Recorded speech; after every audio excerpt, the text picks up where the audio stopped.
বিসমিল্লাহির রহমানির রহিম। আসসালামু আলাইকুম। ওয়ালাইকুম আসসালাম। আপনাদেরকে এই জাতীয় সংসদ সভায় স্বাগতম। আপনারা আজকে এখানে আসছেন আপনার এলাকা এবং দেশের উন্নয়নের কথা বলতে।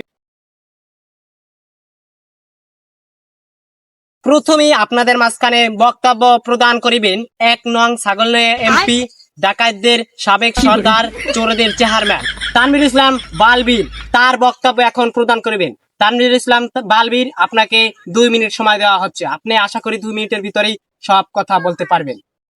আসসালামু আলাইকুম মাননীয় স্পিকার, আপনাকে ধন্যবাদ জানাচ্ছি যে আমাকে 2 মিনিট সময় দেওয়ার জন্য। আমি প্রথমেই বলবো জুলাই আন্দোলনের কথা, যেখানে আমি 12-13টা গুলি খেয়ে অজ্ঞান হয়ে পড়ছিলাম। তারপর দৌড় দিয়ে উঠতে আমি মন্টু চাচার দোকানে যাই। সেখানে যাই আমি 1 কাপ চা লই। লওয়ার পর চাটা সাবান দিতেই আমার দাঁত কড়া টপ্পর টপ্পর করে পড়ে যায়। তারপর এখন কি করবো, এখন তো কেড়ে কেড়ে লাগিয়ে গেছে।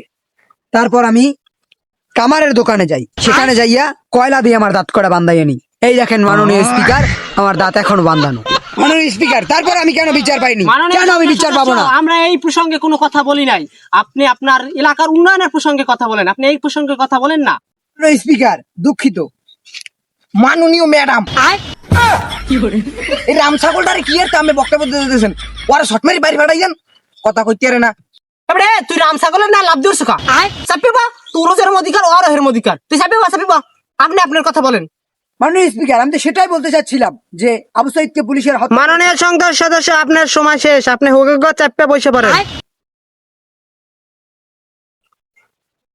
এখন আপনাদের মাঝখানে দ্বিতীয় বক্তব্য প্রদান করিবেন মহিলাদের ক্রাশ, সদরঘাটের কামান, গুলিস্তানের বিমান, আখামা মোহাম্মদে রাতুল ইসলাম রাতুল ওরফে জমায়েত মোহাম্মদ রাতুল। আপনাকে 2 মিনিট সময় দেওয়া হচ্ছে। আপনি 2 মিনিটের ভিতরে আপনার বক্তব্য শেষ করবেন। Thank you my lord. মাননীয় সংসদ সদস্য, এটা জজ কোর্ট না, এটা সংসদ ভবন। আপনি সংসদ ভবনে এসে এটা কি বলছেন? আমি স্পিকার। আমি তো নতুন।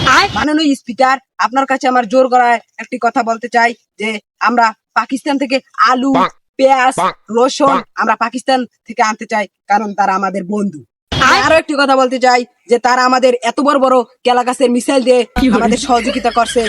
এই কথা ভুলে গেলে তো চলবে না মাননীয় স্পিকার, এটা অস্বীকার করতে পারবেন? মাননীয় সংসদ সদস্য, এই কথা আপনাকে বলতে বলা হয় নাই। এটা বলবে অর্থমন্ত্রী আছে আমাদের দেশে। আর 1971 সালে দেখা গেছে যে উনি পাকিস্তান আমাদেরকে কি দিয়ে সহযোগিতা করছে এবং করেনি। এই কথা আপনি বলতে পারেন না। এখন আপনাদের মাঝখানে তৃতীয় বক্তব্য নিয়ে আসবেন 118 ফির মার খাওয়া, 18 ফির মহিলাদের বডি দিয়ে লড়ান খাওয়া এবং পুরুষের হাতে নাক ফাটানো সেই এমপি, আমাদের সদরঘাটের বিমান, আমাদের ভিপি মিজান, ডাকাতদের গুরু। আপনার বক্তব্য করতে পারেন শুরু। আপনার সময় 2 মিনিট। মাননীয় ম্যাডাম, আমার 2 মিনিট সময় দেওয়ার জন্য আমি ঠ্যাং দেখব। আমরা কই আমার ঠ্যাঙ্গে দিগু নাই। এ মানে মুরুক্ষ চুরুক স্পিকার আনতে কইছ কি নাই? বুঝি না কি। মাননীয় সংসদ সদস্য, আপনি কান্না করছেন কেন? আপনাকে তো কান্না করার কেউ কিছু বলে নাই। মাননীয় দুদু, কি বলবো দুঃখের কথা। আমার এলাকায় মানুষ শৈলা গাছ, ট্যাঙ্গা গাছ ছাড়া পায়খানা করতে পারে না। 5 বার এমপি হয়েছে, 5 বার কইছে যে এক করে প্রতিবার লেফটিন দেন, কেউ লেফটিন দেয় নাই। মানুষ রাস্তার কুলে কুলে আজ্ঞা বই দিয়ে রাস্তায় আমি এমপি হাঁটতে যাইতে পারি না। মনে করেন আমি একদিন রাস্তায় যাওয়ার সময় 5 হার খাই, আমি এমপি মানুষ, মানিজের শব্দ শেষই 24টা দাঁত পড়ে গেছে। মাননীয় সংসদ সদস্য, আপনাকে এই কথা বলতে বলা হয় নাই। আপনি কোন উন্নয়নের কথা বলেন। আপনি এই সব কি বলতেছেন লেফটিনের কথা? এই হুমুন্দির এটা কি উন্নয়নের কথা না? আমি আরো কিছু কথা বলতে চাই। মাননীয় ব্রিজ, আমি স্পিকার চাই। স্পিকার যদি না পাই তাহলে কিন্তু আমি খবর আছে প্রত্যেকটার। মাননীয় ব্রিজ, আমি স্পিকার চাই। মাননীয় ব্রিজ। সংসদ সদস্য, আপনি কথা গুছিয়ে বলেন। আপনি কি বলতে আছেন? মাননীয় দুদু, আমি স্পিকার চাই। না, আপনি কথা গুছিয়ে বলেন। আপনাকে আবার সুযোগ দেওয়া হচ্ছে, আপনি গুছিয়ে বলেন কথা। মাননীয় ব্রিজ, আমি স্পিকার চাই। মাননীয় সংসদ সদস্য, আপনার সময় শেষ। আপনার সময় শেষ। না হুমুন্দির পয় খালি কইবে আর খালি আমার কথাই শোনা লাগবে নি চলা কই চলা না 26টা দাবি লইছি একটা দাবিও মনে করে মানতে চায় না মাথায় সদিক পাসা স্পিকারের দায়িত্ব ছেড়ে দে কাসা এ দরগো সিয়ানের পো একটা ছাড়বি না